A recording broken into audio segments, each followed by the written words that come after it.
In the brutal, ever-escalating arms race of the Second World War, few weapons became as iconic or as feared on the battlefield as the German 7.5-centimeter Panzerabwehr 40, better known as the Pak-40. This wasn't just another piece of artillery. It was the definitive German anti-tank gun of the war. A fearsome predator that prowled the battlefields from the frozen steppes of Russia to the dusty plains of North Africa and the hedgerows of Normandy. Today, we're diving deep into the story of this legendary tank killer. We'll explore its innovative features, its crucial role in the Wehrmacht's strategy, and what it was like to face it, or fight with it, in the heat of battle. The story of the Pak-40 begins not in the chaos of war, but in the tense peace before it. In 1939, German arms manufacturers Rheinmetall and Krupp were tasked with designing a forward-thinking anti-tank gun. At the time, the German army was content with its smaller 3.7 centimeters Pak-36, nicknamed the Door Knocker for its inability to penetrate heavier armor. But German intelligence knew that bigger, more heavily armored tanks were coming. The initial development of a 7.5 centimeters gun was slow, a low priority. That all changed in June 1941, with the invasion of the Soviet Union, Operation Barbarossa. Suddenly, German troops came face to face with the Soviet T-34 and KV-1 tanks. These revolutionary designs, with their thick sloped armor, were a massive shock. The Pak-36 was utterly useless against them, and even the newer 5 centimeters Pak-38 struggled. Panic set in. The German high command desperately needed an answer, and they needed it yesterday. The Pak-40 project was immediately fast-tracked by November 1941. The first production models were rolling off the assembly lines and being rushed to the Eastern Front. The tank killer had arrived, and not a moment too soon. So what made the Pak-40 so effective? Let's break down its features. At its heart was a powerful long-barreled 7.5 centimeters L-46 cannon. The length of the barrel was crucial. It allowed the propellant to burn for longer, accelerating the shell to incredible velocities. This high muzzle velocity translated directly into kinetic energy, the key to punching through thick steel plate. The gun sat on a modern split trail carriage, which was a huge advantage. It allowed the gun to traverse a wide arc, 65 degrees in total, without needing the entire carriage to be repositioned. This meant its crew could engage multiple or moving targets far more quickly than with older single-trail designs. Another key feature was its double-baffle muzzle brake. This device, sitting at the end of the barrel, redirected some of the propellant gases backwards and to the sides. This significantly reduced the recoil force, making the gun more stable, more accurate, and less punishing on the crew and the carriage. It also made the gun's recoil system smaller and lighter. Despite these features, the Pak-40 was still a heavy beast, weighing in at over 1,400 kilograms, or about 3,100 pounds. It wasn't a gun you could just push around by hand easily. It required a vehicle, like a half-track or a heavy truck, to move it any significant distance.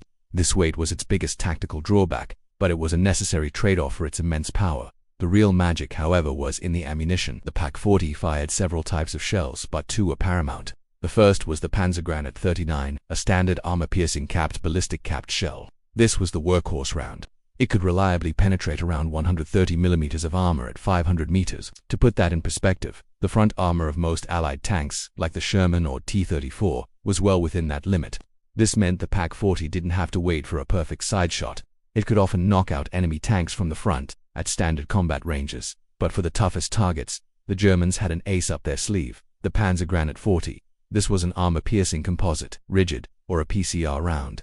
It had a dense, hard tungsten core surrounded by a lighter metal body. This round was lighter and faster, and its penetrating power was phenomenal.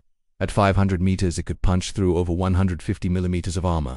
This was enough to threaten even the heaviest Allied tanks like the Soviet IS-2 or the late-war American Pershing, under the right conditions.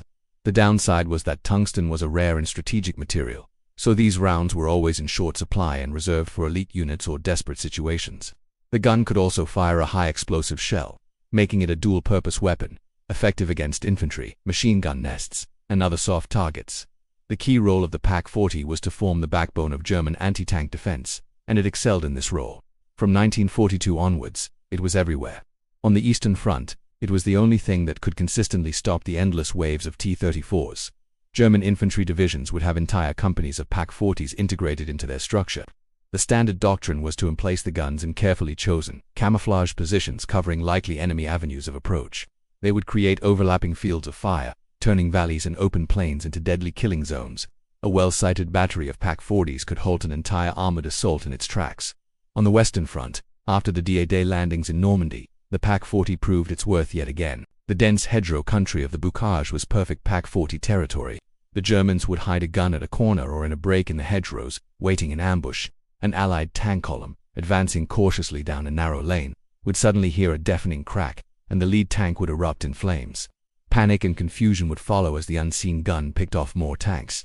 These Pak-40 ambushes became the stuff of nightmares for Allied tankers, who learned to dread the distinctive, sharp report of the German 75. The gun's effectiveness also led to its adaptation onto various vehicle chassis. When you see a tank destroyer like the Marder series or the famous Jagdpanzer 38, better known as the Hetzer, you're looking at a mobile Pak-40. Mounting the gun on a tracked chassis solved its mobility problem, allowing it to keep pace with mechanized formations and quickly redeploy. This turned the Pak-40 from a static defensive weapon into a highly mobile and aggressive tank hunter, a concept central to German late-war doctrine. Let's put ourselves in the action. Imagine you're a German gunner and a Pak-40 crew on the Eastern Front in the summer of 1943. During the Battle of Kursk, your 6-man crew has been digging in for days, camouflaging your gun with netting and freshly cut branches until it melts into the landscape. You are the gun commander. Your loader has a Panzergranate 39 ready. The gunner is peering through his scope, his hands gripping the traverse and elevation wheels.